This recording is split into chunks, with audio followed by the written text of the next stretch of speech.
Hi, this is Kyle with Music is a Verb, and today I'm going to be taking a look at Feel Like I Do by Vin Diesel. Yep, Vin Diesel. He finally did it, everybody. Vin Diesel teamed up with the producer Kygo's label, specifically the producer and writer Petey Martin, who used a whole variety of techniques to turn Vin into a shiny, radio-ready pop song. Now, before the inevitable comments that shout, it's auto-tuned, I think it's interesting instead to look at the more subtle ways that a producer and writer can take a singer that's not used to singing professionally and create real music with them. Now you'll notice that I will not be making fun of Vin's vocal performance. Absolutely everyone can sing, and Vin did just fine. In fact, there's even some noteworthy things in the song, even if for some reason they make me laugh a lot. Listen to this run. The thing is, unlike many strong singers, the vocal performance here is not enough to carry an entire song. So Petey Martin does a bunch of things to help it out. Let's take a look. Petey Martin is a frequent collaborator with the producer Kygo, and he's on his label. So it's probably unsurprising that we find him leaning really heavily on vocal chops in the song, because Kygo is known for the technique, probably most famously in his remix of Higher Love by Whitney Houston.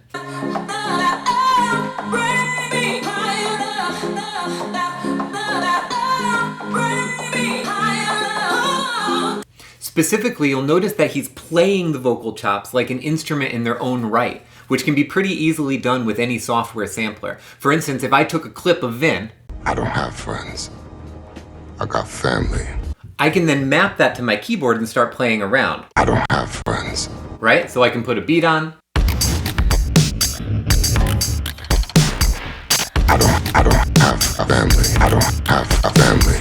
I don't have a family. I don't have a family. Now, while this is just a technique like any other when you're working with Whitney Houston's vocals, you can imagine the appeal of using this technique when you're working with someone that isn't used to singing. You can map their voice to a keyboard and then treat them like an instrument, making really awesome music out of their voice without them actually needing to do anything all that fancy. In fact, I teach music at an elementary school, and we had a performer come in and once do this as an assembly. He would call kids up and have them sing something or say something silly into the microphone like this. Vin Diesel! And then map it to his keyboard so he could play the sounds. Vin Diesel, Vin Diesel, Vin Diesel, Vin Diesel. Using this technique, the kids were still integrally involved in making the sounds, and they felt invested in the music, even though it was the producer that was handling all of the musical elements there. I don't mean this as too deep a burn on Vin, but it's definitely what's happening in this song. This is a 4-chord pop song. Kind of. I don't want to exaggerate, but I might say that the harmony in this song is completely irrelevant. It's meant to give you the impression that it's moving somewhere when it doesn't actually go anywhere at all. This song uses 4 chords, 1, 6, 4, and 5. In the key of F major, that's F, D minor, B flat, and C. Now I'm getting that from the bass line, which definitely follows those notes, but the harmony above that bass line is almost completely static throughout the song. Let me show you what I mean. I'm going to play an F chord in my right hand, the notes do, mi, so, and I'm going to leave that there. Watch how much movement I can create just by moving the bass notes around in my left hand and keeping my right hand exactly the same.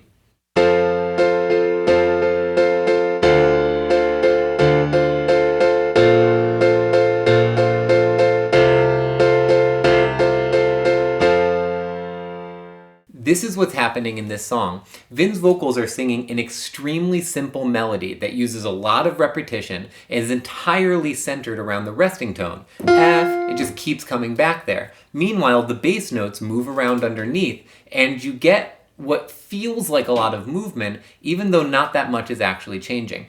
Listen to how the melody of Vin's chorus sounds as you move those bass notes around, and you'll notice how repetitious it is. It's kind of the same motif over and over.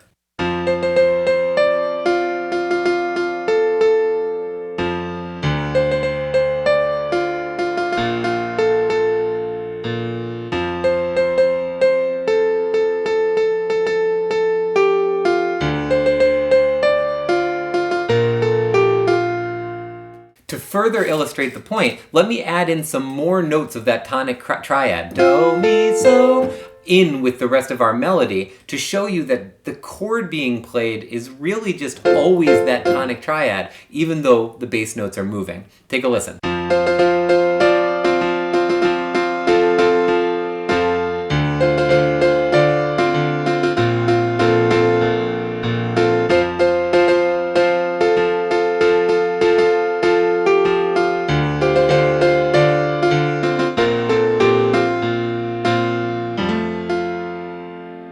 I'm just playing the same chord over and over here, but I'm moving that bass note around, which creates the illusion of moving. All of the notes keep working because we're not really changing the harmony, only the bass note. Which brings me to the next thing.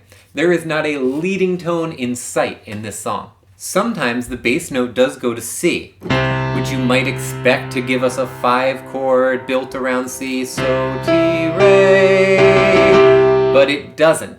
Vin's vocals and all the synths keep on giving us a tonic triad, that F chord, do, mi, so, just over the C note. And because it does that, it keeps everything working. It's as safe as possible, and nothing ever sounds bad. Although it also doesn't sound very interesting either.